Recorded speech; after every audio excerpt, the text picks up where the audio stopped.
Assalamualaikum warahmatullahi wabarakatuh. Salam kedaulatan rakyat. Saya Jules Syafi'i kembali di channel Saiful Zaman bersama Kang Saiful tentu saja.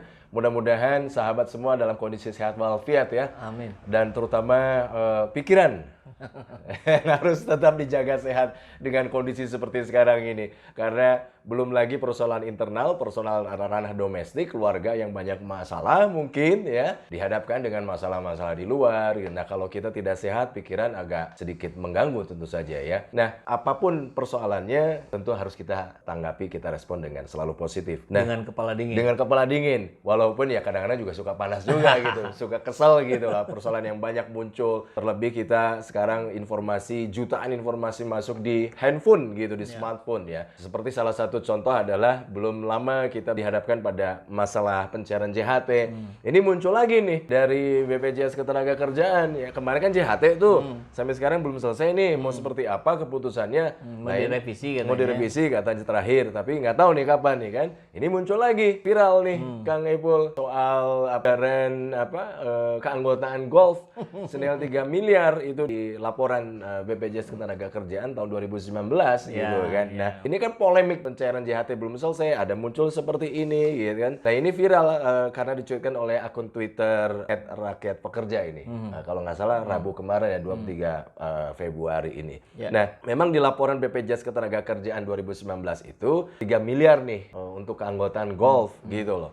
Nah, Deputi Direktur Bidang Hubungan Masyarakat antar lembaga BPJS Ketenagakerjaan akhirnya angkat suara gitu loh, menjelaskan bahwa jaminan keanggotaan golf ini merupakan aset lama yang berasal dari peralihan aset PT Aztec dan Jam Sostek dan diketahui aset ini diperoleh dari kompensasi kekurangan pelunasan investasi reksadana pada tahun 2004. Tetapi apakah persoalan itu ya benar atau tidak? Sekali lagi publik dibuat bingung gitu loh. Karena kepercayaan publik apakah akan betul-betul mengamini penjelasan ini ataukah tidak gitu loh. Tetapi di luar itu di saat polemik pencairan JHT ini belum selesai, belum reda gini. Sekarang sudah ada persoalan ini lagi gitu loh. Dari perspektif sosial kalau begitu ini Kang Saiful ya.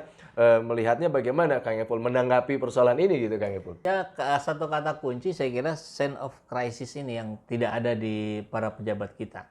Ini hanya satu dari sekian banyak yang puncak gunung es itu ya. Kelihatan ini hanya beberapa saja dan di dalamnya saya yakin pasti begitu banyak anggaran-anggaran yang kemudian pengalokasiannya tidak tepat sasaran. Alasan-alasan yang disampaikan oleh deputi tadi bahwa ini bukan pakai dana iuran BPJS, bukan ini dananya itu tidak bisa diterima oleh akal publik gitu. Karena akal publik menangkap bahwa dana-dana yang ada di mereka itu adalah dana-dana para pekerja. Dan kemudian digunakan untuk hal-hal yang tidak berhubungan langsung. Ini kan menyakiti perasaan rakyat, menyakiti perasaan para pekerja. Mereka itu hanya untuk menaikkan 10% atau 15% gajinya saja itu luar biasa perjuangannya. Harus demo berjilid-jilid sampai ada yang luka-luka, ada yang meninggal. Ini 3 miliar dan konon katanya itu untuk satu orang ya kalau nggak salah. Itu hanya dipakai untuk main golf gitu. Ini menjadi sebuah tanda bahwa era keterbukaan ini harusnya mengajari mereka para pejabat untuk tidak melakukan aksi-aksi yang menyakiti rakyat sendiri, tidak menyakiti orang-orang yang dikelolanya gitu, dalam hal ini para pekerja. Saya yakin yang mereka lakukan itu, apalagi itu di tahun 2018-2019 ya anggarannya, mereka akan menganggap ini tidak akan muncul ke publik, tidak akan diketahui publik. Nggak apa-apa, ini mah dana-dana kita gitu kan.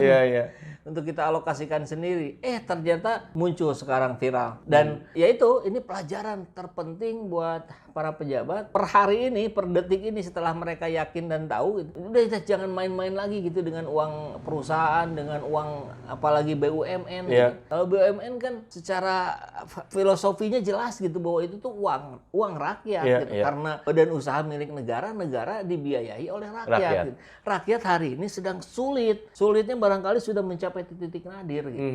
Nah, Tapi ini saya jadi pengen nambahin lagi sedikit nih. Ketika kondisinya betul-betul pada titik nadir, kemudian muncullah narasi-narasi yang sebaliknya. Bahwa Indonesia hari ini naik pada golongan negara menengah ke atas. Itu disampaikan Menteri Perdagangan itu kalau nggak salah ya di pekan lalu. Terus muncul kepuasan publik terhadap Presiden 70% lebih. Ini kan bertolak belakang gitu. Tapi ketika ini terus digaungkan, kan ini akan menjadi sesuatu yang dianggap tidak ada, akhirnya ada, kemudian diyakini, dianggap benar, akhirnya menjadi terdorong orang untuk meyakini, oh iya benar gitu. Pemerintah hari ini bisa dipercaya, padahal buktinya nggak ada. Ya. Kalaupun toh memang misalkan betul bahwa anggaran 3 miliar itu merupakan peralihan aset dari PT Aztec dan Jam Sostek ke BPJS Ketenagakerjaan, terus ada statement jaminan bahwa itu tidak mempengaruhi dana jaminan kecelakaan kerja, kematian, jaminan hari tua. Tapi pertanyaannya, apakah golf itu ada korelasinya, Kang Epul, dengan cara kerja gitu, BPJS Ketenagakerjaan gitu?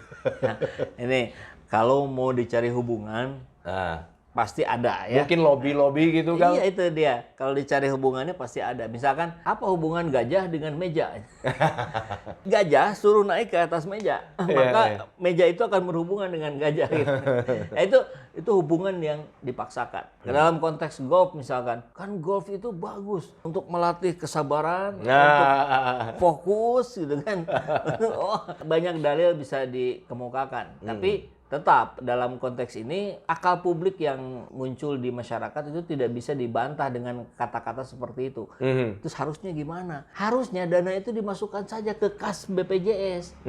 Kalau itu bisa menjadi sebuah daya baru untuk meningkatkan pelayanan terhadap pekerja, kan pasti lebih bagus. Walaupun mungkin 3 miliar kali sekian orang misalkan 50 jadi 100 miliar itu tidak terlalu besar dibandingkan aset yang secara total triliunan. Tapi bicaranya adalah dampak gitu. Ini dampaknya apa nih gitu kan. Kalau anggaplah tadi misalkan dianggap golf ini untuk lobby-lobby. Ya lobby-lobby siapa ke siapa gitu. Nggak ada hubungannya juga dengan pekerja. Iya. Tapi memang kalau misalkan dalam konteks investasi gitu loh. Dana masyarakat kemudian diinvestasikan kan dikelola dalam bentuk investasi. Itu kan butuh lobby-lobby juga, Kang Epul. Iya. Tapi balik lagi tadi, logika publik tidak bisa menerima alasan-alasan yang seperti itu. Karena itu kan bisa dilakukan tidak harus melalui dana-dana yang ada dikelola mereka. Gitu. Kalau dananya dalam pengelolaan mereka, kan mestinya fokus pada si pekerjaannya itu. Dampaknya harus langsung gitu. Kalau tidak langsung itu nanti yang muncul adalah pembenaran atau mencari alasan. Yang ketiga menyalahkan pihak lain. Barangkali di sini yang ketiga tidak ada nih. Tapi dua ini yang terus dimunculkan. Gitu. Dicari terus pembenarannya. Ya kalau mencari pembenaran ya jadinya benar versi mereka, bukan benar secara keseluruhan, bukan benar secara pekerja. Jadi ini sebuah alasan yang tidak perlu diperdebatkan, saya kira. Harusnya dia mengakui saja bahwa memohon maaf ada kalau kesalahan, ada kesalahan, kalau perlu kembalikan uangnya. Kan itu lebih gentle gitu, dibanding apa yang membuat publik memviralkan gitu loh laporan BPJS 2019 ini yang melalui akun Rakyat Pekerja ini. Apa yang membuat publik mengumumkakan itu di publik itu? Kan bukan dia saja ya, banyak netizen masyarakat yang memviralkan kasus-kasus ketidakadilan di masyarakat. Nah, ini adalah bentuk dari perlawanan rakyat terhadap kekuasaan yang dianggapnya zolim. Kan yang kita harus terbuka saja. Beberapa orang menganggap oke lah pemerintah ini bagus gitu kan. Ada beberapa orang lagi yang menganggap nggak becus. Ada berapa kalangan lagi sekian persen mungkin yang menganggapnya juga sudah zolim. Karena ini sudah ditekan-tekan mereka malah asik-asikan gitu. Nah, kemudian hari ini kita difasilitasi oleh media sosial yang begitu mudah untuk kita akses, begitu mudah untuk kita publikasikan. Tidak harus menunggu Kompas TV mengangkat gitu kan, TV One dan seterusnya. Mereka bisa secara inisiatif sendiri bisa melakukannya. Dan itu adalah bentuk kekecewaan yang sudah menumpuk dari masyarakat. Bentuk kekesalan, bentuk kemarahan. Dan ini positif. Kalau saya secara pribadi mendukungnya. Karena kekecewaan, kekesalan, kemarahan kemarahan itu dalam konteks psikologi itu bisa membuncah menjadi kriminalitas, ya. Bisa menjadi aksi-aksi yang tidak masuk akal gitu ya. Kalau kita lihat dalam hubungan tindak kekerasan segala macam itu kalau konflik hubungannya antar masyarakat. Nah, tapi ketika hubungannya rakyat dan negara, justru rakyat ini lebih memiliki kendali emosi gitu. Nah, kendali emosi ini dikelola sehingga munculnya adalah yang seperti ini. Oke, viralkan aja deh. Biar mereka tahu, munculin aja deh. Saya kira itu positif dibandingkan kemudian misalkan menggeruduk kantor BPJS, bawa batu, lempar gedung, kan bisa aja begitu bentuk kemunculan emosi itu. Ini enggak gitu. Jadi sisi positifnya di situ ya menggunakannya. Nah, tetapi akankah publik menjadi percaya dengan penjelasan dari pihak BPJS Ketenagakerjaan itu? Nggak mungkin. Artinya gini, publik pasti akan menganggap apapun dalilnya, anggaplah alasannya bukan yang tadi, tapi alasan lain yang dipakai. Itu tetap saja pembenaran. Gitu. Cara-cara untuk membenarkan ketidakpatutan yang sudah mereka lakukan. Jadi tingkat kepercayaan publik malah justru menurun ya. Semakin banyak dikeluarkan dalil pembenaran, rakyat semakin tidak percaya. Tapi saya setuju tadi Bang Ipul menyampaikan bahwa media sosial ini ketika dipergunakan untuk hal-hal yang positif, menyampaikan kritik, asal dengan kritik yang membangun. Kalaupun toh misalkan menyertakan data yang akurat, yang valid gitu kan. Kita akan ketemu lagi di edisi berikutnya dalam channel Saiful Zaman. Semoga ini menjadi pembelajaran buat kita semua. Sekali lagi, dari setiap akhir saya selalu menyampaikan bahwa ini bukan bermaksud untuk menyudutkan satu atau beberapa pihak, tetapi ini diharapkan menjadi edukasi bersama tentu saja dan literasi bersama.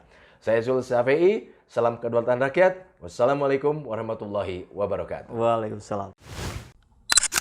Alhamdulillahirrabbilalamin, saat ini banyak sekali sahabat-sahabat dari Saiful Zaman Channel yang menjadi patron dari kegiatan ini, yang mendukung, yang mensupport dengan berbagai cara. Luar biasa, via WhatsApp, via grup, via media sosial lainnya. Bahkan tidak sedikit yang kemudian mendonasikan uangnya untuk perjuangan kami di medan dakwah ini. Ya jelas hal ini sangat membantu keberlangsungan channel ini karena kebutuhan pun kemudian bertambah. Tidak bisa lagi ini dikerjakan oleh 1-2 orang. Kita harus merekrut lebih banyak orang. Dan itu jelas membutuhkan dana yang tidak kecil. Oleh karena itu buat sahabat-sahabat semua yang terus mendukung kami, doakan juga kami untuk mampu istiqomah, untuk mampu terus menyuarakan dan menggemakan suara hati rakyat. Dan seperti biasa, bagi yang ingin membersamai kami dengan membantu operasional channel ini, sahabat bisa mendonasikannya ke nomor rekening yang ada di bawah sini.